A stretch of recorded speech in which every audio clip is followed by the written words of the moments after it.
Well, good evening, ladies and gentlemen. You've tuned into the Information Nation. I'm your host, Ken, on Orion Talk Radio, oriontalkradio.com, theinformationnation.com. I know a lot of you have noticed we have a new website up, and we have gone global. Yes, we have. We have gone global. We now have programming coming to you from England. Yes, the UK, The Earth Needs Rebels with Andrew Pritchard. It'll be Saturday mornings at 10 to 11 a.m. Eastern Standard Time. And, about the guys we have up in Canada. We have Canada Live with Ron and John. And Sean is back. Yes, that's right. Live from Australia. Two's Company, Three's Allowed. He'll be starting here next Saturday night at midnight and going till 3 a.m. Sunday morning. That's Eastern Standard Time also. So, yes, Sean has returned. And tonight, I got a treat for you guys.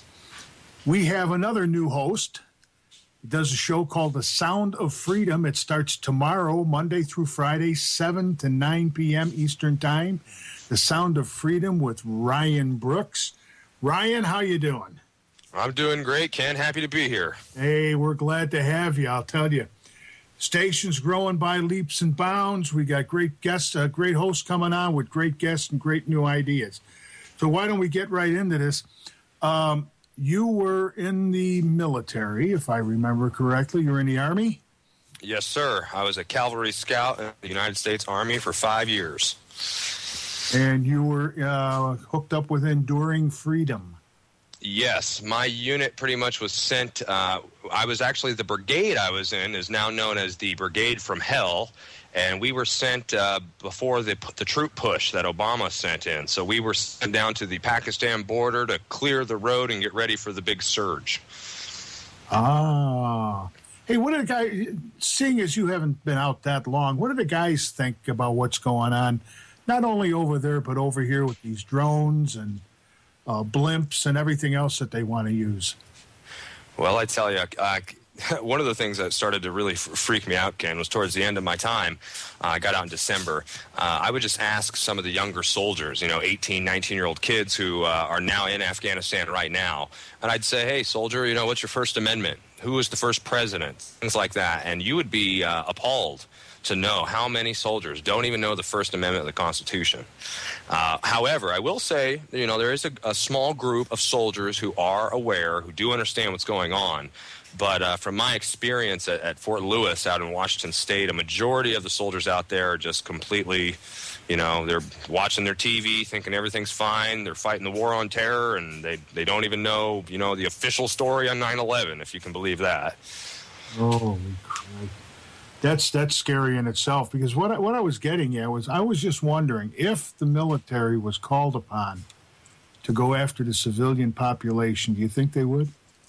Well, from my experience, I know I've had a lot of soldiers tell me that, hey, I'm just following orders. I've told soldiers, hey, did you know that Leon Panetta, who they have to call him the Honorable Leon Panetta, did you know that in Congress he openly said we will go to the UN before we go to the Congress if we're going to go to war? So I said, did you guys know that, the UN is pretty much running the military? And they say, well, I don't care as long as I get a paycheck. I've had soldiers say, I don't care how many we kill in Africa, Pakistan, Afghanistan, children, women. I don't care because I'm just doing my job and I'm good at it. So I do think a lot of soldiers would just follow orders as they did in Nazi Germany. But then again, there's a big chunk in there that they're kind of laying low. They're not saying much because that'll bring on a lot of unwanted attention, being that they're on active duty. There is a group out there that's aware, but they're not saying a whole lot. I can understand that. They'll end up in jail like all the rest of the people. Yeah, it's a scary thought when you think about. I was really hoping that the military was at least awake to, what was going on, and that they would kind of refuse to start jailing their family and friends and other American citizens. But from what you're telling me, that seems to be a very small contingent of the military. From what I've seen, yes. But once again, I didn't see a whole lot as far as different military bases or anything like that. I was only at Joint Base Lewis McChord and Afghanistan. So I'd never went to, Georgia or North Carolina or seen, the Marines. I guess a lot of Marines are getting pretty into the truth movement and being prepared to stand down. So from my experience, though, there's a lot of ignorance. A lot of these young kids who are just joining because our society says, hey, it's so cool, be a man, fight the terrorists, serve your country. And, they have no idea what even happened on 9/11, but now they're in Afghanistan. So that's kind of where we're at. We were talking before we came on about that officer you had over there that wanted to use the blimps to watch the guys on base. Yes. And, when I was in the military, I was completely asleep. I thought what I was doing was right and et cetera. But it took me going to Afghanistan. It took getting blown up in IEDs. It took catching Taliban and then having to let them go for me to start thinking, well, what am I doing here? I didn't sign up to catch the Taliban and send them away. But as far as what we're talking about, yes, we had one of those big $1 million plus spy blimps that now they're trying to use on the east coast of the United States. We had one right outside of our base, and it was supposed to monitor the Pakistan border and one of the most heavily IED'd routes in our entire sector. But because the commander of the base was so upset that soldiers were not wearing their eyeglasses at nighttime, their eye protection, he started using the blimp to spy on soldiers. So then if they could catch, they would monitor the base all night. And if you were walking around without your eye protection on, you would be getting an Article 15. You'd get in trouble. You'd get demoted or something like that. Meanwhile, they were still planting IEDs out on the roads. And that was one thing where I was just like, this can't be serious. I mean, but yeah, that's the type of stuff that's going on over there. Yeah, what did he think, that at nighttime they couldn't see, so they didn't plant IUDs? I mean, that's kind of stupid as far as I'm concerned. It's totally outside of military protocol to be doing what this guy is doing. Right. Maybe he wants a job with the TSA after He very well might. Yeah, I'll tell you, it does get scary when you start thinking about stuff like this. Even some of the officers are just going along with this stuff, and even they don't see what the heck is going on. You kind of sit back and you hope that the military, the leaders of the military, the generals and the colonels, and that they would at least go, oh no, I'm not putting my troops on the street to pick up American citizens for nothing. Right. They are clamping down so hard on the American people. Our only hope is that the military tells them no, or otherwise we're going to end up in a military-civilian war, and I don't think that's where anybody wants to go. Definitely. And, if you look at when the Berlin Wall fell over there in East Germany, I mean, that was pretty much why there was not bloodshed, was because the military said, no, we will not fire on our own citizens, and they stood down. And, I try to reach out to the veterans and talk to them a lot. But, hey, if you even start talking about 9/11 or something, it's almost like they've been conditioned to just, nope, I don't want to talk about it. They get all offended, and it's kind of like, well, I tried, but, yeah. Yeah, I belong to a Marine Corps group and talk to a lot of retired or former Marines. And it's amazing when you bring that up how some of them will look at you like you are insane. Right. Others will look at you and say, oh, I didn't hear about that, or I didn't hear about this. And you can kind of see in the back of their, by looking them in the eye, that they've heard about it. They just don't want to mention it. Right. Because, you don't know what kind of heat is going to be brought down by who, but a lot of them out there are just sucking this stuff up left and right, and that's a shame. So you've been out now for, about 6 years?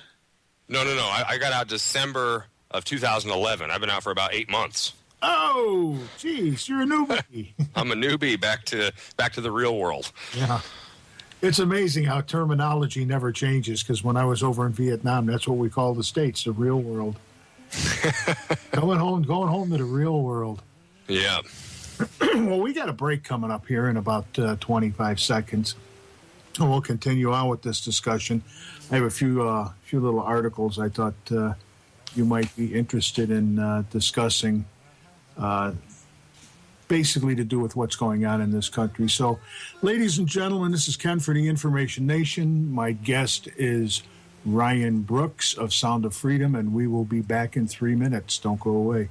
And we have returned. I'm Ken, your host on the Information Nation on Orion Talk Radio, oriontalkradio.com, theinformationnation.com, and I'm joined by Ryan Brooks, host of The Sound of Freedom, which will be starting tomorrow, 7 p.m. to 9 p.m. Eastern Time. Be sure to tune in. You get a lot of good information there.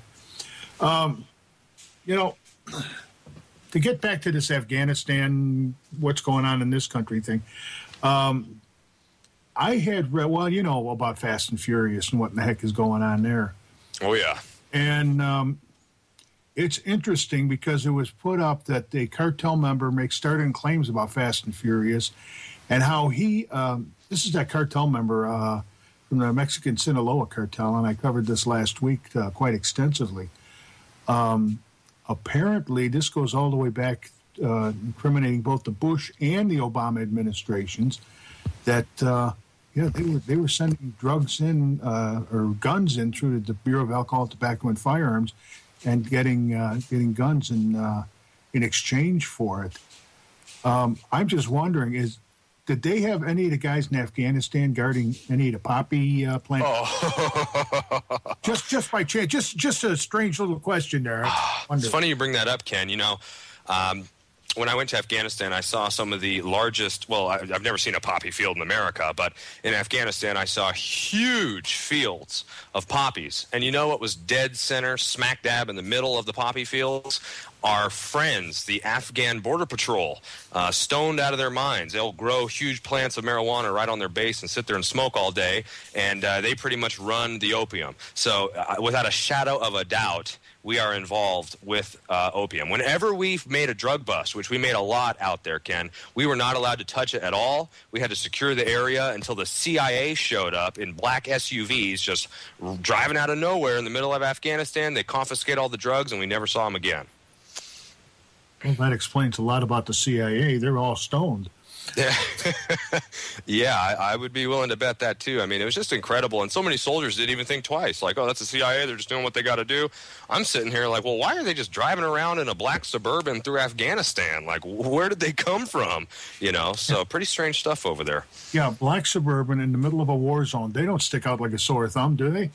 No, not at all. And, also with the private contractors, I mean, it's just ridiculous. I had no idea what the military-industrial complex was, but I saw what it was there, and that's what started to hit me like, wow, something's wrong here. I would meet contractors who worked on the base, and they got paid over $100,000 a year, and they didn't even have any vehicles to work on. So all they did was sit around and smoke marijuana with the Afghans and sit in their air-conditioned room and play on the internet.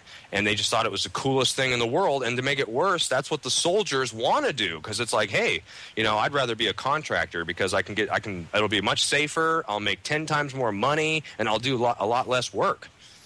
Oh, yeah. When I was over in Vietnam, we had a lot of contractors over there at the time. And I used to fly door gunner during the day, and then I would repair helicopters at night. And they came in with a new piece of equipment, and they said, we need you guys to mount this for us. And I said, well, what's, right over in Da Nang, you've got basically the manufacturer is sitting over there. Why can't they mount it? Oh, well, that's, right. And we got some lame excuse. I mean, you know how it is with the guys in the... Oh, yeah. They give us everything but the truth. So we mounted it for them, and it worked out well. One of the problems that they did, what we had an automatic M79 grenade launcher, and that would shoot about 250 rounds a minute, and they mounted it on the side of a Huey. And the problem was they started firing it, and they started ripping up the floor, and it started aiming towards the props, and that wasn't a good thing. So we went and we had to reinforce all of the ribs and the stringers in there, reinforce the floor and mount it for it to work. And I told them, I says, the best thing you could possibly do is mount this underneath in front. Well, they didn't want to hear that. They wanted to be able to be away at distance and shoot out the side. But the same thing, these contractors, I mean, you talk about living the life of Riley. Geez, they had tons of money that they were making. All their stuff was paid for over there, so they were just sending the money home. And, air conditioning, you name it, they had it. These guys were living great while we were living in huts with, 110 degrees outside, and we get to open the windows and hope like heck the bugs don't eat us in the middle of the night. Yeah, the contracting, it's got to be nice to be able to have a contract job over there. Oh, yeah. And in a non-combat zone. I read some really interesting stuff in Jesse Ventura's new book. I highly recommend it. I mean, it's one of those books you can't put down. Demo Crips and Republicans, and the statistics he has about the war on terror are just incredible. At one point in Iraq, we had 160,000 active duty troops there, and we had 180,000 contractors there. Well, why didn't the troops come home? We could have just left the contractors over there. Right. And, I mean, when I was in Afghanistan and the Army cooks, who they train all over here in the States to cook, then when they get to Afghanistan, they don't cook because we have contractors cook. They sit there and just count people in the chow hall, and that's all they do for the whole year. And I just thought to myself, how come the cooks don't cook? What's going on here? But apparently I was a weird one for even questioning that. Yeah, it's amazing when you're in the military and you question anything that's out of the norm, and they kind of look at you real strange. Oh, yeah. You immediately become the weird one. I mean, so many people just, that's the way it is. Saddam definitely had weapons of mass destruction. Don't even question Osama bin Laden's death. How dare you? I'm choosing to buy the lie. I don't want to hear any truth. Get away from me now. And I mean, I had people that I used to admire, great non-commissioned officers who are good men, good examples. They train soldiers the way they should. But now that I think about it, it's like when you say stuff like that to me, I don't really have much respect anymore because you're choosing to buy the lie. And we can't, those are the same people that are going to be told, hey, confiscate guns, and they're going to say Roger, So, I mean, yeah, I guess you're kind of damned if you do, damned if you don't. The thing that kind of gets me about this, they still haven't figured it out, and it came out, during the Nuremberg trials and everything else. Stating that you are just following orders just doesn't cut it. I mean, you can be tried for war crimes, even if you stand there and say, well, I was just following orders. Yeah, but didn't you know you weren't supposed to execute men, women, and children who had no weapons whatsoever? I was just following orders. Right. These guys they're gonna end up in a world of hurt sooner or later, one way or another. It's just, it can't keep going the way it is. Yeah, that Fast and Furious thing, it got to reminding me about Afghanistan, because there's a lot of poppy fields over there, and they're doing the same thing all over again. Our CIA is running drugs, and I don't know if they're giving them guns or not, but they are definitely running drugs. Well, also, Ken, since we've invaded Afghanistan in 2001, Afghanistan's opium production has gone up roughly 90%. So that just shows that this whole war on drugs is a joke. I mean, how is that possible? But once again, truth is stranger than fiction. Well, they got them to plant the cash crop, Right. The more you plant, the more cash you make. So they're right. And all that opium comes over here and gets put in our incredible pharmaceutical drug system that's so great and helpful. So, they got to get the stuff for the oxycodone and all that somehow. Yeah, it kind of makes you wonder why in the heck, they've got to be charging an awful damn lot for this, because drugs are extremely high in this country compared to other countries in the world. And, our own government is running them. Well, the war on terror is just like the war on drugs. It's never going to end. They found another one. Now we got two wars going, drugs and terror. Right. What's the next thing going to be? The war. It's going to be the war on the American people. Because that. Oh, look at that! The break just kicked in. That's interesting. Hey, we will be right back in 3 minutes after these breaks. Don't go away. I'm joined tonight by Ryan Brooks. We're having a good conversation, so stick around. And we've returned. This is Ken for the Information Nation on Orion Talk Radio, oriontalkradio.com, theinformationnation.com. Gee, you can't keep Joe Joseph off the radio with a stick. That cotton picker always sneaks in. Does a heck of a show, though. If you didn't listen to it tonight, you better catch it during the week, and then next Sunday, listen to Joe while he and Tim cover all sorts of good stuff. Ryan, we were talking during the break about AFRICOM. Why don't you fill the people in that don't know what's going on? exactly what they were doing. You were saying they were running promotional videos, and Right. what exactly is AFRICOM? Well, AFRICOM is the United States military's, I guess, their African branch, or that is that sector of the world. So the military has it all broken up, and AFRICOM is pretty much the whole continent, and they have an entire dedicated force, I guess, to nothing but Africa. And basically, when I was in Afghanistan, they'd play on the TV at the chow hall all the time. The general, General Kip something or other, a 4-star general, and he was talking about how great it was to go to Africa and train the freedom fighters, the people who are capitalists or whatnot, and fighting the terrorists. And I actually met a few soldiers who had already been to Africa. And they said that they would rather be in Afghanistan any time than Africa, because in Africa they get bows and arrows shot at them and all kinds of weird stuff. But now we have the Coney thing going on, and they haven't seen Coney in years, and they've got everyone over here all excited about Coney. So now it's admitted we do have special forces. We have Navy SEALs and things like that running around Africa hunting for Coney, supposedly. Yeah, that's... Coney is another, I think, false flag running around out there, because they're making such a big deal of the guy and nobody's seen him. That was like when they went into, what was it, Somalia or whatever, and they were looking for that one warlord, and CNN was interviewing the guy. Sometimes you wonder exactly who are they trying to fool, themselves or the population. Right. The people of this country are very easily fooled, though. I'm beginning to find that out. Like you say, you talk to them and they look at you with this blank stare on their face. You're not talking to me about, the football game or the baseball game or the basketball game. Geez, why do I want to talk to you? Well, basically because you're going to end up in a FEMA camp eventually, or you're just going to end up being a slave to the system. But it's amazing when they're trying to buffalo the military on top of it. Now they're getting away with that, so that's not a good thing. But let's see what else we got here. Oh, there's another false flag operation here. It was interesting. They're talking about the Aurora massacre, right? And it appears that the judge has locked up everything about that case, but some of the stuff has sneaked out, and he was saying it would do untold harm to the case if the facts were disclosed. They said that they found 2 gas masks, one at one end, one at the other end. They said this guy couldn't even talk. He couldn't walk. They said it was. They had to get the paramedics to bring a backboard to get him out of his car. They said they couldn't photograph him for his mugshot for 3 days because he couldn't stand. And, people saw the guy in court and he looked totally out of it.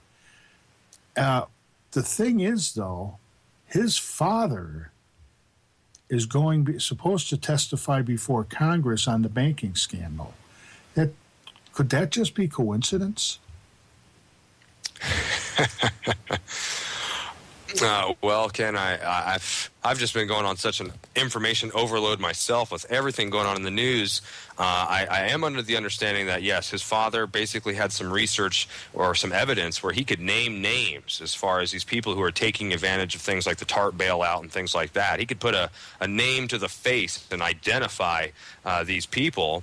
But the biggest thing to me, Ken, is about, so many of our fellow citizens that are just, going along to get along, just being manipulated without even knowing it. They believe that the guy is guilty without a shadow of a doubt, and the trial's not even over. So I think it's also a great example of how much the media, as if you didn't know already, but it just goes to show how much the media just pretty much is the judge, the jury, and in the eyes of most of our countrymen, he did it, he's guilty, and to even question it is a conspiracy and bad and crazy.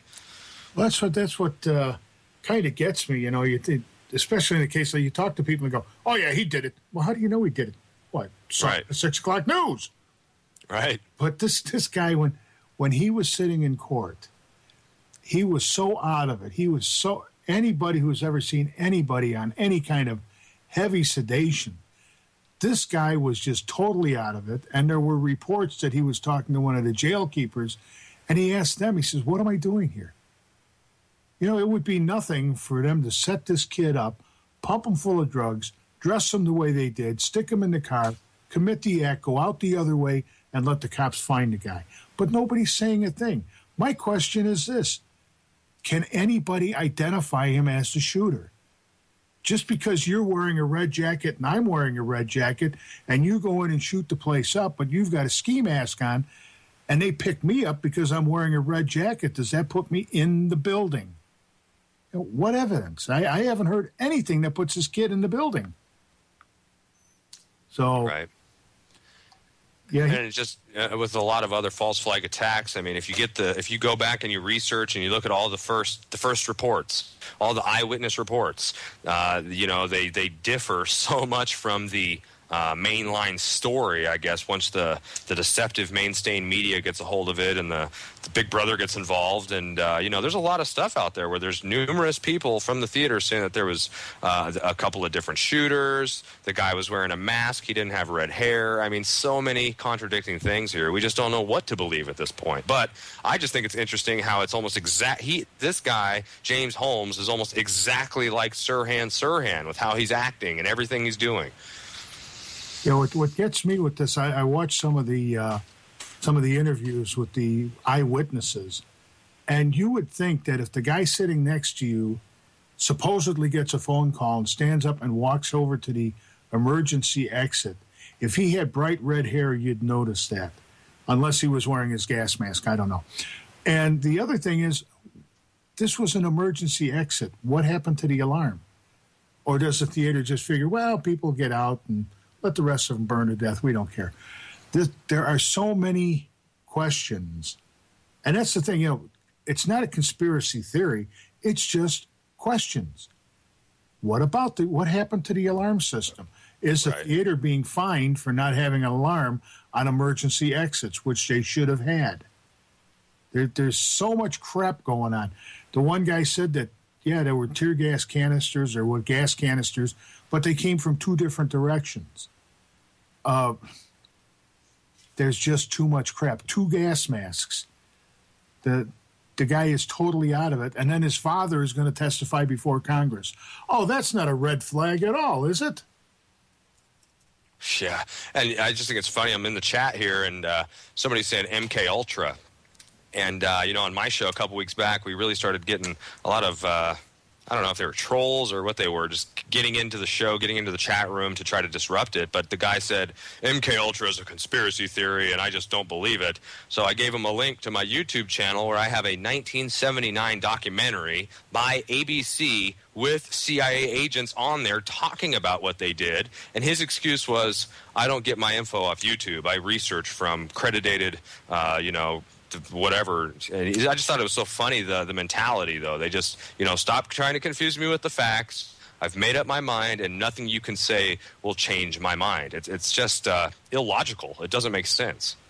Well, they don't want to get out of that left-right paradigm. They just want to sit in there and be comfortable in their ignorance. And that's the strange thing about the whole everything that's going on in this country. There's video after video after video of what the TSA is doing, and there's gobs of information about MK Ultra. Nobody wants to see it. Nobody wants to hear about it. I'll get my news from a reliable source. What's your reliable source? I go to CBS. CBS? Yeah, let's go right to the government feed and get the information from them. All right. Well, there's our break. That's the end of the third segment. We've got one more segment before the top of the hour. This is Ken for the Information Nation, and I am joined by Ryan Brooks. We'll be back. So stick around. We've got a whole lot more coming, and after the top of the hour, we're going to bring Popeye in here and see what he thinks of this stuff. So please stick around. The Information Nation on Orion Talk Radio. Hey, this is Ken for the Information Nation on Orion Talk Radio, oriontalkradio.com, theinformationnation.com. Don't forget that during the day, Monday through Friday, you've got The Edge with John Stokes. He's on from 1 to 3 Eastern Time.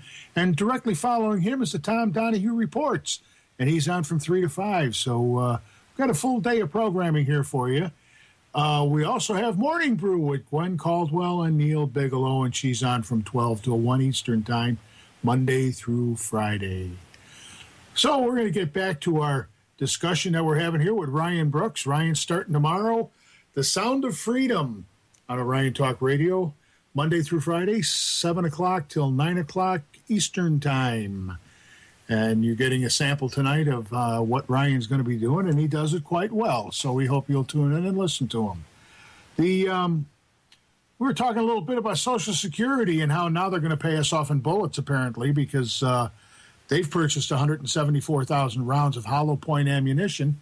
And I know every military, police department, they all use the expensive hollow points to go target shooting. They're feeding us another line there. Could it possibly be? I don't know. What do you think, Ryan? Well, I'd like to say that I'm a good slave and I would never, ever question the federal government whatsoever. So they must have a good reason. I mean, that sounds like a lot of good target practice. Well, why would you possibly use hollow point? That's stupid. Well, it is. Well, that's our government. What can I tell you? Stupidity runs rampant in our government. But I just can't figure out why you would possibly be buying hollow points. I know why I buy hollow points. I keep them at home. They're strictly for personal protection because they do have a lot of stopping power. But why would you target shoot with them? It doesn't make sense. I use my 357 when I target shoot. I use Full Metal Jacket 38s, 38 specials, because they're cheap. I'm not going to go out and shoot up my 357 Magnum hollow points. So it doesn't quite make sense to me unless, like anything else, they have absolutely no regard for our money. Just a thought, call me crazy. Right.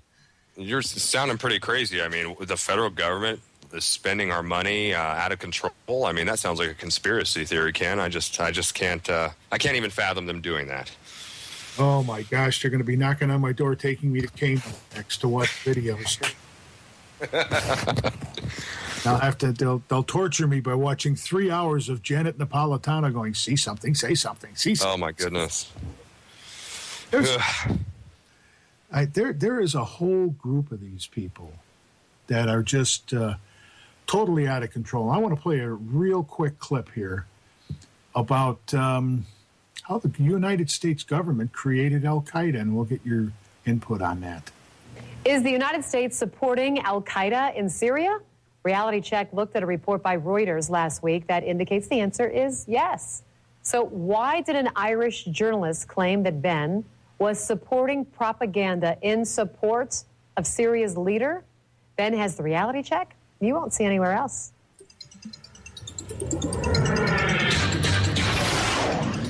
It was Sunday when Anonymous was able to hack the Reuters news service Twitter account. Well, as part of that, they tweeted our Reality Check based on a Reuters article that the Obama administration is secretly providing support to opposition forces in Syria. Here's a clip from that report. But the big question here that no one is asking, who are these rebels that the U.S. is supporting? Well, buried at the bottom of that Reuters article, quote, recent news reports from the region have suggested that the influence and numbers of Islamist militants, some of them connected to Al-Qaeda or its affiliates, have been growing among Assad's opponents. In response, a pro-opposition reporter from the Irish Times Online, Mary Fitzgerald, called our story pro-Assad propaganda. So is that true? Are we shilling for Assad? Or maybe we're just shilling for the truth. Fact number one, there is no question that Al-Qaeda fighters are part of the opposition forces attempting to overthrow Syria's government. From the New York Times, July 25th. One Qaeda operative, a 56-year-old known as Abu Thuha, who lives near Kirkuk in Iraq, spoke to an Iraqi reporter from the New York Times on Tuesday. Quote, we have experience now fighting the Americans and more experience now with the Syrian revolution, he said. Our big hope is to form a Syrian Iraqi Islamic State for all Muslims and then announce our war against Iran and Israel and free Palestine. Well, we already know that much of the opposition in Libya to overthrow Gaddafi were Al-Qaeda fighters. But if we look at history, none of this is anything new. Fact number two, the creation of Al-Qaeda wasn't Islamic fundamentalism. It was the CIA. The Mujahideen was created by the CIA to cause problems for the Soviets. And you might say that's crazy talk, right? Here's Secretary of State Hillary Clinton. to be fair, we had helped to create the problem we're now fighting. How? Because when the Soviet Union invaded Afghanistan, we had this brilliant idea that we were going to come to Pakistan and create a force of mujahideen, equip them with Stinger missiles and everything else to go after the Soviets inside Afghanistan. So it's not a conspiracy theory, it's history. And it's history that's being repeated in Libya and now in Syria. But there is a bigger problem here, one that every American should be questioning. We're fighting al-Qaeda in Afghanistan, but we're also bombing al-Qaeda targets in Pakistan and in Yemen. And as we do that, something occurs known as collateral damage. Hundreds of civilians in Yemen have been killed in just the first half of 2012 by U.S. airstrikes aimed at al-Qaeda fighters. From NPR. In the mid-May strike in Jar, for example, Yemeni officials said 2 militants and 8 civilians were killed. According to residents we spoke with, no militants were killed, but there were 17 to 26 civilian deaths. That was just one of more than 40 documented strikes this year alone. By the way, in that picture right there, that boy is 15 years old, and he was wounded while watching his father and brother die in one of those airstrikes. So what you need to know tonight is heavy. Our government is bombing sites around the world in an ongoing war with al-Qaeda. In Iraq, where al-Qaeda had no presence before the U.S. war, al-Qaeda is now thriving. The same al-Qaeda, yes, created by the U.S. government in order to harm the Soviets. And today, at least 13,000 civilians in Afghanistan are dead as a result of that war with al-Qaeda. So with all respect to Ms. Fitzgerald from the Irish Times, this is not propaganda. Rather, it is the question that every American should be demanding answers on from Congress and from this president. Why are we giving al-Qaeda fighters money and weapons to overthrow yet another government in the Middle East? Today, our government claims they're freeing the people of Syria. Tomorrow, if history tells us anything, we will be killing and wounding civilians in airstrikes and then referring to them as collateral damage in a war with an enemy who we brought to power. And that is Reality Check. If you'd like to make your voice heard on the story, head over to Ben's Facebook page. Find it by searching Ben Swan.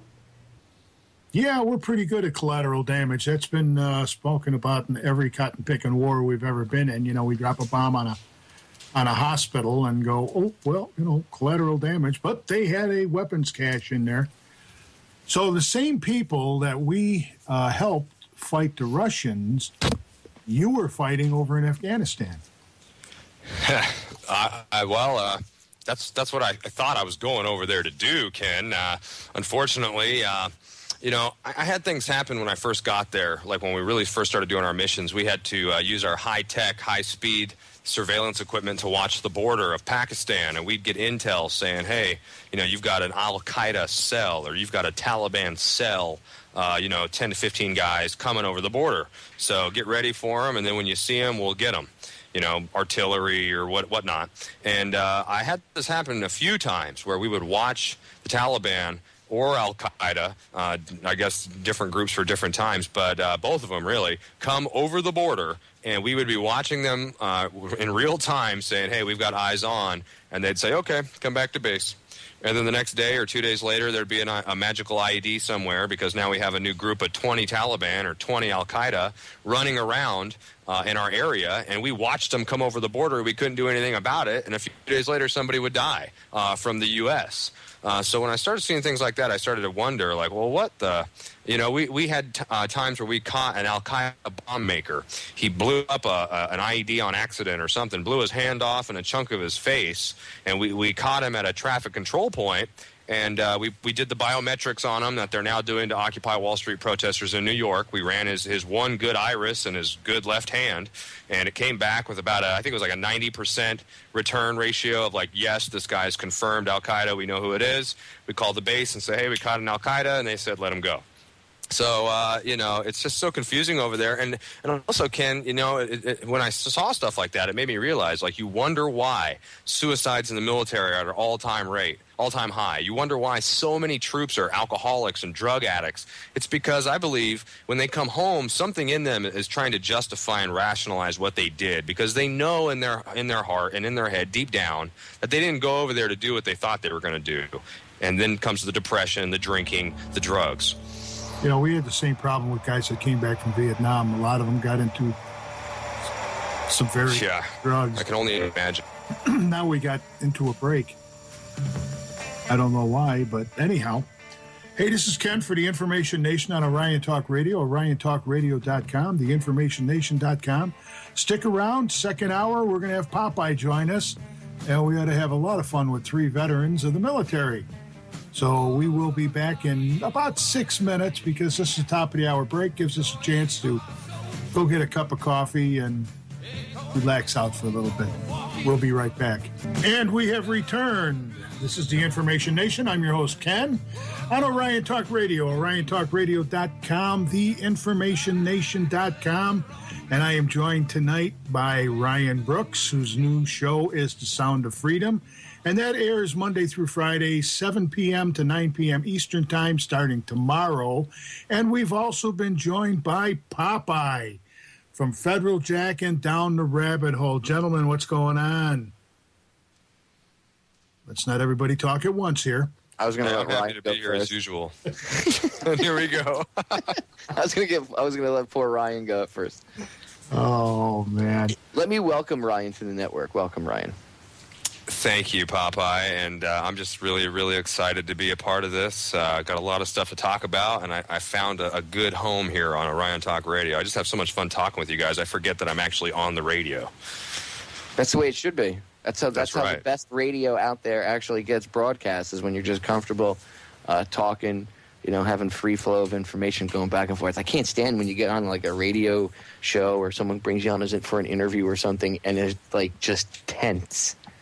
I can't stand that. Tense. It really comes out when, you know what I mean? It comes out in the final product. You can feel it. If there's good flow between the hosts or whatever, and the guests and stuff. It usually makes for better radio. And I'm excited because actually I've heard your show on Blog Talk before. And I personally think it's a really good broadcast. And, you wouldn't have gotten the okay from Jimmy to have a show if you didn't have what it takes. So I think you're going to do fine. I think the listeners will really be pleased with Ryan, too, because he's a vet.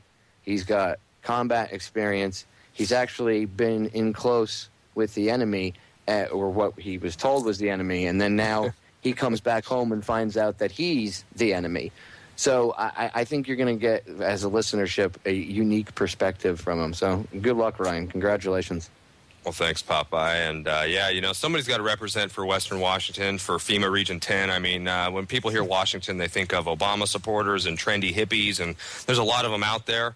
But you know what? We're trying to take it back by force out here, in a non-violent way, of course. But, getting the information out there and just really fired up and ready to go, as Barack Obama would say. So, definitely excited, guys. I got a question for you. Uh-oh. You said you worked you were stationed at Joint Base Lewis McChord, right? Correct. That base has a history of having, like, really bad issues. A lot of the guys that have gotten caught doing stupid things overseas or even committing war crimes, some of them have come from there. Is there anything shady going on the, like, did you ever see anything weird going on the base? Is there something in the drinking water or something over there? Well, that's actually a great question. I looked that up, and I believe almost every Army base in the United States of America has fluoride in the water, so I thought that was interesting. And the old story when you're in basic training about how they put like saltpeter in your food to make it so you don't have sexual desires, and yep. the GMO. I mean, the Army food is probably some of the worst possible food you can eat, put in your body. But as far as anything real strange, I didn't really see anything too strange. But I did see from the 5 years, the 4 years that I was in country there, just the leadership in the Army, and the Army itself is changing. The Army changed along with our society more than any other branch, or rather faster than the other branches. So as you saw, the Don't Ask, Don't Tell got repealed, and just from what I saw in 4 years, the man boys, the children, that are in the military, these fat people that are just like, there's no reason for them to even be in the military, but they stay with it, and it's harder to get them out than get them in. So the bad leadership, they're not going to take the time to get them out.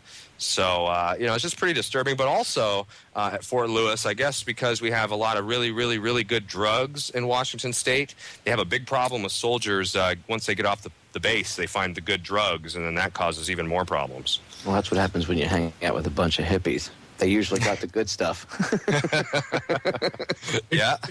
It kind of amazes you. You know, the hippies were back in my time, and they're not complaining about anything. I guess they're just still stoned. It's unbelievable. Well, Obama's ended all the wars, and everything is okay, so they don't have any reason to protest, do they? No, we should give them another Nobel Peace Prize. Really? Yeah, Really? They should go talk to the medical marijuana patients down in California and ask them if they have any reason to protest Obama. Yeah. Yeah, I promise. I won't. You guys are medical marijuana. It's sensible. I'm not a Republican. Then he gets in the office. Yeah, DEA, go raid them. I mean, does anybody realize that these guys are not held to account at all by the law? There is no law requiring that if they say on the campaign trail they're going to do one thing and then they do the exact opposite when they get in. There's no law saying that they have to do what they say they're going to do at all. They can just openly lie to you, and it's okay. Right. Well, That's go ahead, Ken. Go ahead. Yeah, they've been doing that for years. I mean, ever since I was a kid, they kept on saying it. Oh, they're going to tear up Social Security. Oh, they're going to destroy this. Oh, they're going to destroy that. The only thing is, Obama told the truth. He destroyed the economy. He's going to get rid of Social Security because they've raided that till it's almost broke. Medicare, Medicaid, that's going to be gone under Obamacare. They already took $500 million or $500 billion or whatever the heck it was. Post office, don't forget, they have to pay, what is it, like $5 billion a year or whatever into some retirement fund. But the politicians already found the back door to said retirement fund, and they've raided it, and there's nothing but IOUs there. So I think what we ought to do is we ought to take all the politicians and make them work it off. In gulags, like the Soviets used to, like hardcore, like hard-ass labor, making Leavenworth, make big rocks into smaller rocks, and then make those smaller rocks into tiny rocks. No, we just dress them up in funny clothing. We send them over to Afghanistan, and they can walk in front of all of the troops, and they can detect bombs. Ooh, human IED detectors. Yes. I like that. You know, I had to do that, and that, they could try that. That's much better, dude. Let them do that. In fact, get the blood pumping. Here's a new law that we should enact. They like making laws, right? To make us do things that they want to do. So here's a new law for all you politicians, scumbags. If you vote to send even one person over to a foreign country to fight in any battle whatsoever, or operate a foreign base of empire like we have so many all over the world, then you yourself have to, by law, strap on gear and be the first person leading the first patrol in the shittiest country of them all. It doesn't matter which country. At the time, 5 or 6 years ago, there were certain parts of Iraq where it was the most dangerous part of the world.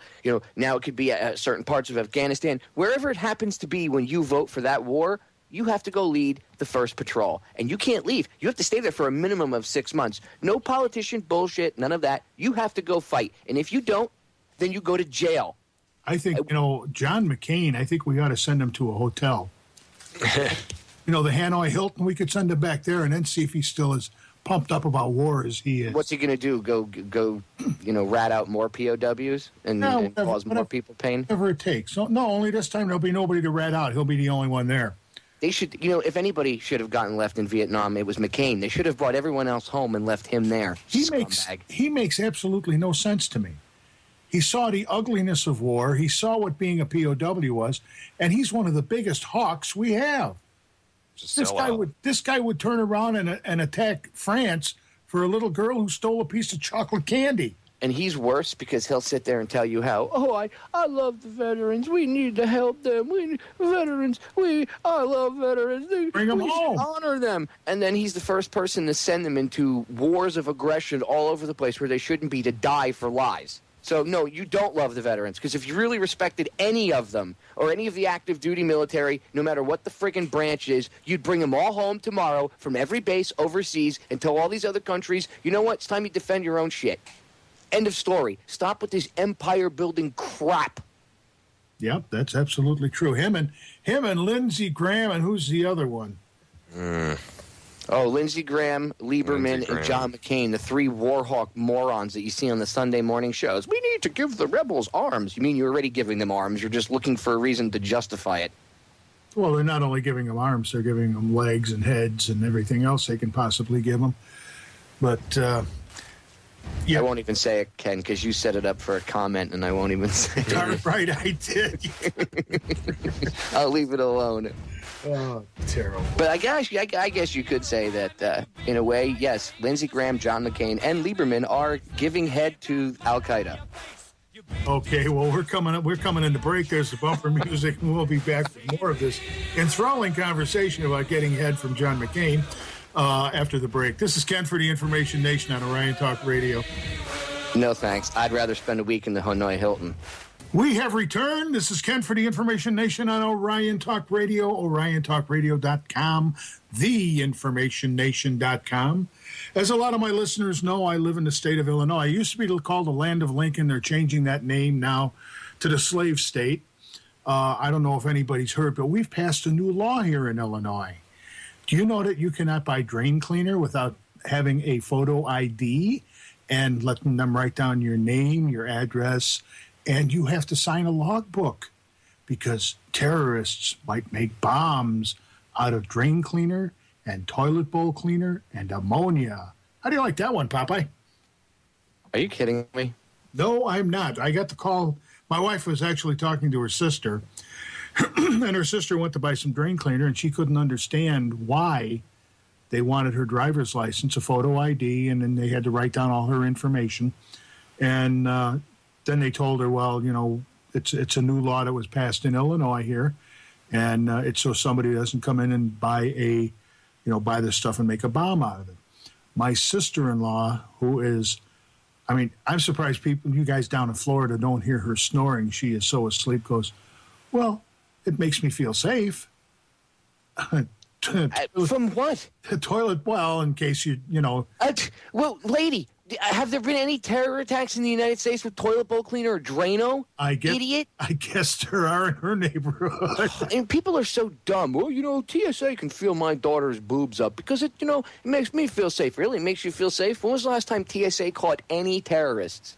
Never. And this kind of crap isn't going to catch any terrorists. And I have a question, because on my show, I talked about the fact that they use drain cleaner in the food. So does that mean if I want to go get pancakes in Illinois, I now have to show a photo ID because the pancake could be terrorist? I guess that means IHOP is now a terrorist organization? Hey, it could be. I'll have to write my congressman downstate Illinois and ask him if IHOP is a terrorist organization.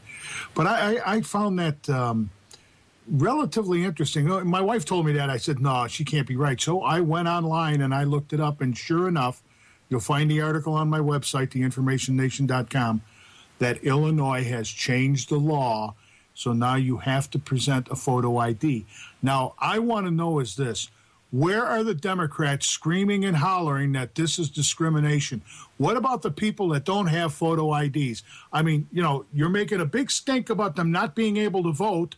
If we have a voter ID, present your photo ID to vote. But isn't this discriminatory? What about plumbing?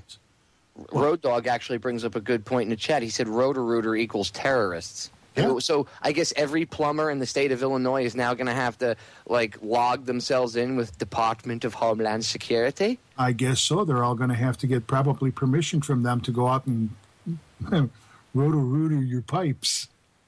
Yeah, unbelievable, dude. Where do you go get your, Mine Hall? Where Yavol, where do you go sign up to put the little SS band on your... I mean, Jesus Christ. We have politicians here that when they run for election, they put a big stamp on their head. Dumb as a box of rocks. And people in this state vote for them. And they keep voting for them. I don't get how I feel safe. What? From what? From what? When was the last time you had a terror attack from Drano? And don't worry, tomorrow there'll be a mass killing where the guy runs in with a super soaker loaded with Drano and sprays everybody. And you see, it's a good thing we banned it. We know who did it. I'm scared already. Run, Ryan, run. The Drano I'm hiding under my table. I just saw a bumblebee fly by, so I'm very scared about that. And also, I'm terrified of deer, because deer kill more Americans every year than terrorists. So I just want to let everybody know. We need to have a war on deer, damn it. When are we going to do I'm with it. I mean, where's the Department of Homeland Security on that one? Why aren't they keeping Americans safe from deer? I mean, there was a kid who got hit in the face with a bird on a roller coaster. Why aren't roller coasters no-fly zones? What's going on here? Keep us safe, Homeland. You're right. They should be dropping bombs from drones on amusement parks nationwide right now. Well, I agree. Keep us safe. That bumblebee is not a bumblebee. It's a drone. Oh, well, then I'm not scared anymore because it's keeping me safe. Well, they want to know what you're talking about on my show. So. Don't worry. I love the government. I'm a happy slave. It's got poison and stinger. Don't worry, Ryan. It's for your own good.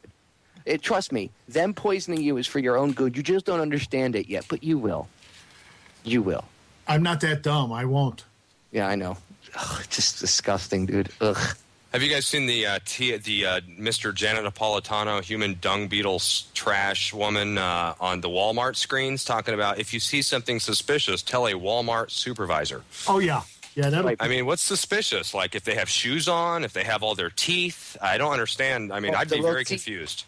You can't judge by not having if they have shoes on or if they don't have teeth. Because if you've ever gone to peopleofwalmart.com or any of these other it gets very websites, strange. Yeah, the people that shop there, I guess at certain Walmarts at certain times of the day, in themselves are suspicious, I guess, under these under those type of guidelines. But I have a bigger question: what in the hell is the manager at Walmart going to do? For real? Probably trained. What the hell is that going to? Al Qaeda's in the back constructing a bomb. I think you might want to know. Clean up in aisle 15. I mean, what's he going to do?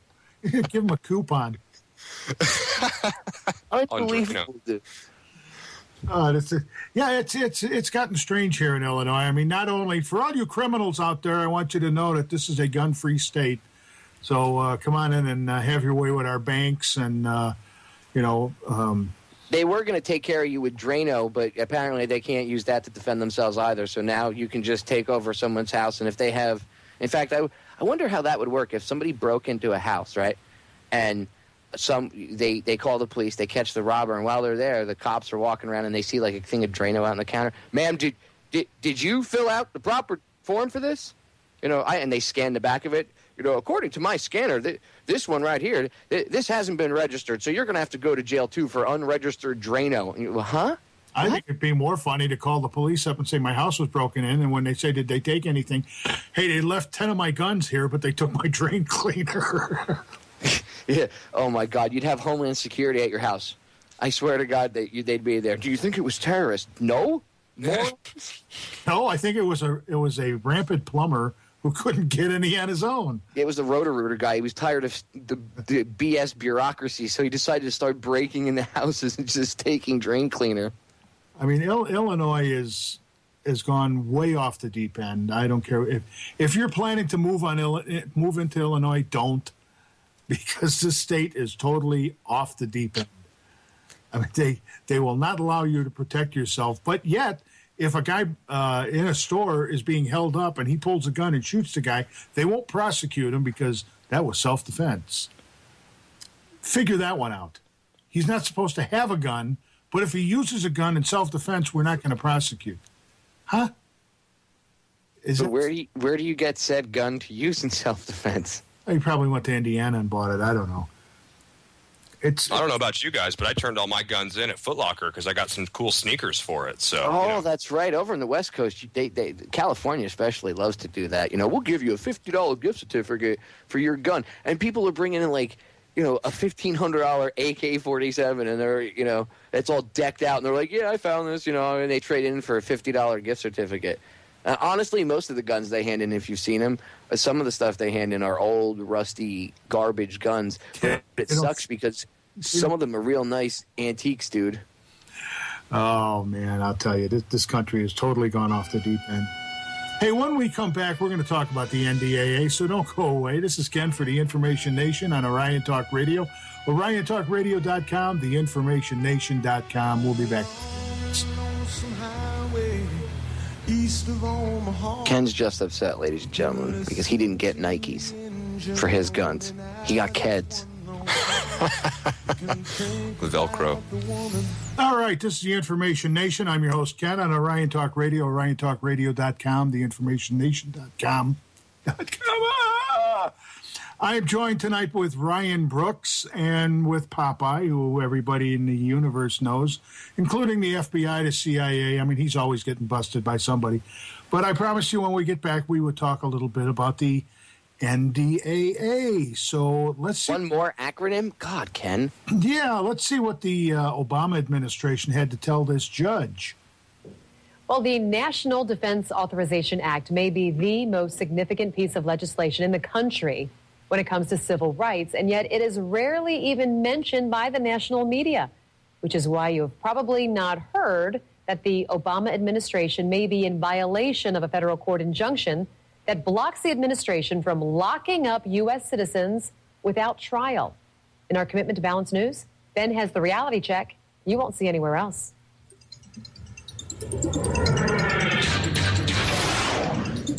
The National Defense Authorization Act, something we've talked about for months here on Reality Check.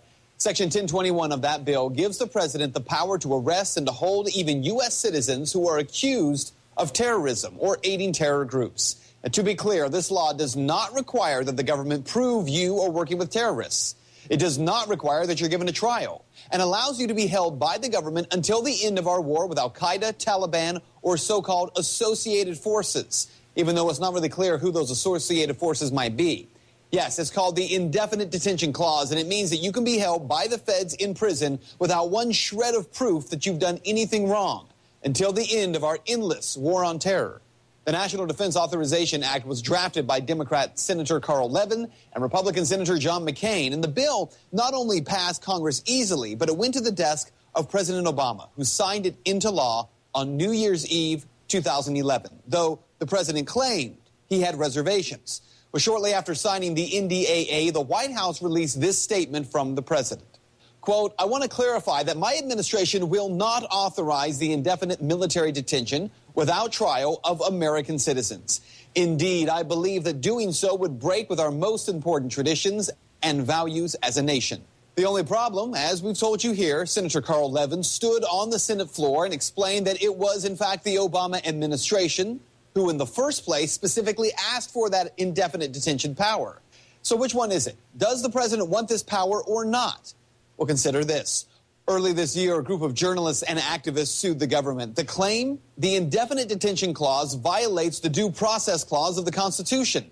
Judge Catherine Forrest agreed with those journalists, issuing an 8-page memorandum in which she said that indefinite detention cannot be used on any of America's own citizens, saying, quote, in the face of what could be indeterminate military detention, due process requires more.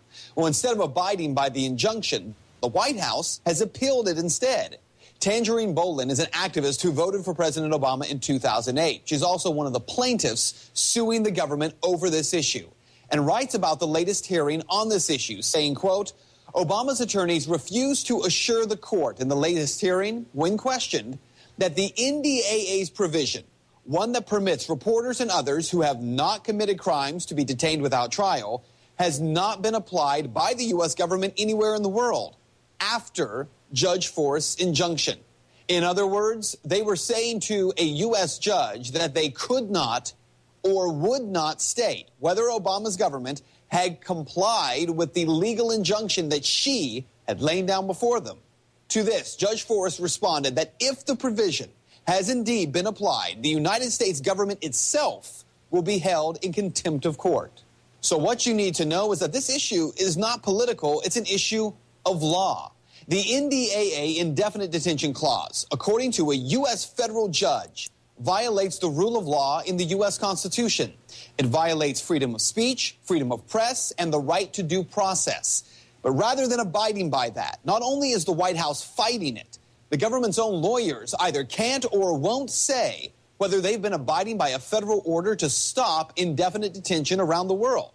We have 3 separate but equal branches of government for a reason. But both parties right now, they are fighting to grow the power of that executive branch to overpower the other 2. Americans had better wake up from this left-right paradigm, because if they don't, soon we won't be electing a chief executive. will be choosing one person to rule us all. And that is Reality Check. If you'd like to make your voice heard on the story, head over to Ben's Facebook page. Find it by simply searching him, Ben Swan, WXIX. Oh, we got a dictator anyhow, so I don't know what the big damn deal is, but how do you like that? They just turn around and tell the judge, they have no respect for anything in this administration. They just turn around and do whatever the heck they want to do. This is what our troops are fighting for. So it's all part of a bigger agenda, Ken. Yeah, so we can have a dictator. That's what this is about. And then that one dictator will be answerable to the United Nations, and the United Nations is supposed to be the head of this global governance system. And they can eat me. I'm all about getting together with everybody else on the planet and getting along and not killing each other and perhaps, I don't know, maybe be bettering humanity, exploring the ocean, exploring space a little more, and stop being a bunch of a-holes. I'm all for that. But unfortunately, until humanity evolves, people are going to be just willing to, yes, tell me what to do. I don't want to think for myself. I'd rather watch Dancing with the Stars. NDAA, I'm not worried about that. I'll never be the one in Gitmo until they're the one in Gitmo. And that is a fact. My wife brings up a good example. Earlier today and yesterday, she was talking about how Puerto Rico's voting they were voting whether to get rid of bail. Like, as in, if you went to jail, you could bail yourself out until you went to court and they either found you innocent or guilty, and then you either stayed in jail or you got set free. Well, they were voting on whether to allow people to continue to have bail or whether they should just do away with it altogether. I mean, that's how mind warped the people over there are, that they actually have their politicians trying to convince them, you don't need to have bail or the right to post bail. Get rid of that. Well, luckily, it turned out that the island, according to what she's told me right before I came on with you, the island voted no, and that the no's had it, and they didn't get it, and people can still post bail. But there was, in certain sections, like one village alone or one town or whatever the hell it is, one city, it was like 71 or 72% of the populace voted to get rid of bail. And she's like, I can't believe these morons. I said, yeah, they'll be all for it because they were probably told it's only for scumbag criminals and that's how these gangbangers get out and all this other stuff. I said, until they get arrested for something stupid. And then they'll want to post bail and, you can't because you voted away the ability to do so. Yeah, it's always the other guy that's the bad guy. It's never me. It's always him or her until it happens to me, and then all of a sudden I'm the one that's complaining about, for crying out loud, what happened to my right to post bail? Oh, you don't have that right, man. You voted that away. That's what I said to her. She just couldn't believe it. She said, I can't believe that these people are just, because she grew up there, she just couldn't believe that everybody, she's like, are they stupid? And I told her, I said, look, it's propaganda. It's amazing what fluoride vaccines and a ton of propaganda will do. Yeah, just let us help you. We're here to. I'm from the government, and I'm here to help. Well, thank God enough people saw through the crap and voted no against it. But, I mean, it literally, first of all, doesn't that even just sound insane to you that they would even bring that up as a vote? No more insane than our Congress having a vote on whether the government has the right to kill Americans. True. But, do we really need Dennis Kucinich to make that a law? No. Isn't that right off the bat a no-no? I mean, how that's left me speechless. What can I say? What about you, Ryan? What do you think? Well, it's ridiculous, really. I mean, when I go around, I talk to people like, hey, did you know it's a law right now that you could be black bagged and shipped to Guantanamo with no rights at all? And the people just look at me like they have smoke coming out of their ears saying, danger, Will Robinson. Like, no, that's impossible. Not in America. And I'm just like, yeah, look it up. But I doubt most of them do because it's easier just to, everything's okay. Don't mind that. But I'll tell you, that impression, because now we're going to make you cut a spot as we're going to make like robo-dumb American, and we're going to I can do the trendy. I can do the goofball average American. I talk to a lot of them, so unfortunately I hear the same retired, recycled nonsense. Give us a trend impersonation. I want to hear this because I love making fun of this. Okay, here we go. You know what? I love it. I mean, when I get vaccines, it actually makes me feel better. And I only drink water with fluoride in it because it makes my teeth strong, all right? So just leave me alone. You're crazy, Ron Paul supporter. We will be right back after these messages. This is Ken for the Information Nation on Orion Talk Radio, oriontalkradio.com, theinformationnation.com. Last segment coming up. The Information Nation. I'm your host, Ken, on Orion Talk Radio, oriontalkradio.com, theinformationnation.com. I'm joined by my very special guests, my teeth, That's the Illinois Public Education. Education, you got that right. With my guests, Popeye from Down the Rabbit Hole and Federal Jack, and my very special guest, Ryan Brooks, The Sound of Freedom, who will be starting his show tomorrow, 7 p.m. Eastern to 9 p.m., Monday through Friday.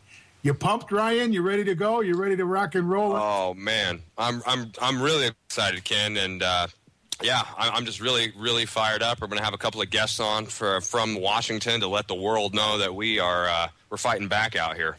So I'm getting fired up. It's going to be good. McCain and Lieberman, are they coming on? No, I'm not going to have Insane McCain or that domestic terrorist Joe Lieberman, domestic threat to the Constitution, piece of garbage Joe Lieberman. No, he will not be invited on the show. What about Lindsey Graham? He'll feel all left out. Or maybe John Boehner. He'll cry. No, I don't want to get anybody's hopes up or really rather shatter anybody's dreams, but I will not be having those scumbags on either. Scumbag. Can you debate somebody from the Seattle Police Department on their code of conduct? Well, actually, the guy who I'm going to have on tomorrow, he is from the Seattle Liberty Activist Group, and that's what he does. I'm kind of far from Seattle, but yes, we do have some people up there who are running around doing that to the police, and apparently police in Seattle know about the Sound of Freedom, so I don't know if that's good or bad, but yes, we will be talking about the Seattle PD every now and again because they definitely give us a lot to talk about. So what you're saying, Ryan, is you might have the shortest-lived show on this as they kick down your doors, mace you, and drag you off to a FEMA camp. Well, in the words of that crazy wacko Ron Paul, when they look back on these times, at least they won't be able to say that good men and women sat back and did nothing. So if that's what's going to happen for saying the truth, well then, I guess that's what's going to happen. That's all right. You got enough veterans here. We'll come and break you out. Oh, geez, I just set off all sorts of... Whoop, whoop, whoop. Echelon is pinging right now. Yeah, somebody's knocking on my door, actually. All you hear is, Ryan, can we please talk to you for a second? Yes. Can I help you? Why are you wearing sunglasses? It's nighttime. The sun's not even out. Sir, could you please step outside? No. Well, I will not also, step Popeye, outside. I keep myself surrounded by angry pregnant women at all times for security forces, so they're going to have to Oh, deal my with God, dude. No one's women. getting to you. It's worse than Gaddafi, man. I mean, these women are pregnant and angry, so you know what? Which is even worse I'd like than to see them Gaddafi. deal with angry pregnant women. Good luck with that. That's the way you deal with the people who knock on your door. Sorry, Echelon, you're probably going deaf right now. I don't... A bunch of pregnant bodyguards, dude. All that estrogen flowing around. Nobody... Guy, can you imagine that? Somebody would walk up. Yes, we're here to... Oh, damn, there's a bunch of pregnant women. We'll be back later. We'll just... Right. We don't want to deal with this right now. Well, when my girlfriend goes to the airport and she says, I'm going to opt out of the body scanner, she's a real small girl. She's not physically intimidating at all. But when she says, I choose to opt out of the body scanner, they freak out, call for backup, get all scared. And this past time, they actually brought a pregnant TSA worker to pat her down. So I thought that was very nice of them to do. Oh, little TSA agent in training. Look at that. Right, a little baby. I wonder if the little hand is going to come out from inside the my pat down. You see a little hand come out and do a pat down. We're like, what the hell is that? Oh, it's my baby. He's a TSA agent in training. Oh my goodness! But I don't think that happened. But I assure you guys, if it does happen, we'll get it on video and put it on YouTube. I mean, if someone comes over here, if we run into a checkpoint or something, it's going to be on YouTube while YouTube is still up. No, I don't know how long YouTube's going to be up. That place is... We need a new YouTube. We need some independently wealthy individual to make a new YouTube. And I don't want to hear, oh, Popeye, it can't be done because other people have tried it. They just haven't tried it correctly, okay? YouTube started off very small, and it could become popular worldwide real fast. In fact, you could make commercials and post them to YouTube channels for the new, the new thing, whatever it is. But somebody has to actually put forth the money to do so. I'm so irritated and tired of hearing people say that, oh, well, if only we had this, if only we had that. There's a lot of people with money out there that are awake. And you know what? One day, your money is going to be worthless. You could do nothing but wipe your rear end with it. So while it's still worth something, why don't you help out and found something like a new version of YouTube with no censorship crap? Yeah, you could call it You Suck. Oh, no, that's what YouTube is. That's what YouTube's become, Ken. Oh. No, I was just thinking, I could just see his girlfriend going through the search, and they stick their hand down her pants, and a little hand comes out of her and grabs that other hand. You hear from her crotch. Take your sticking paws off me, you damn dirty ape. Me with the soundboard. Yes, I am. There's no way, dude. There's no, I just can't. I honestly won't let my wife fly because I refuse to let her get touched by anybody. And I've talked to her about this, and it's hard, but I won't let her. She's been good where the past couple times that she's flown, in the past couple years, she hasn't gotten groped or anything. But I can't, if I drop her off at the airport, I can't fly with her, I should say. I have to drop her off outside, and I can't go in with her. I'm with you. I can't. I'm not allowed. I'm forbade because she knows that if I see someone touching her, I'm going to lose it. Yeah, it's game over, dude. I'm sorry, but that's my wife. I was telling Ryan before the show started that if I had to go to Hawaii, I'd drive. What, James Bond's car? Man's got to do what a man's got to do. Well, I'm gonna ask the government for money, and we'll build a bridge. And there you go. Yeah, you heard the one about where the God asked a guy, and he says, "You've been so good." He says, "I'll give you anything you want." He says, "Well," he says, "I want a bridge from California to Hawaii." And he says, "Well, that's going to chew up a lot of resource and take some time. Is there anything else I can do for you?" The guy says, "Yeah, I want to understand women." God comes back and says, "Was that 2 lanes or 4?"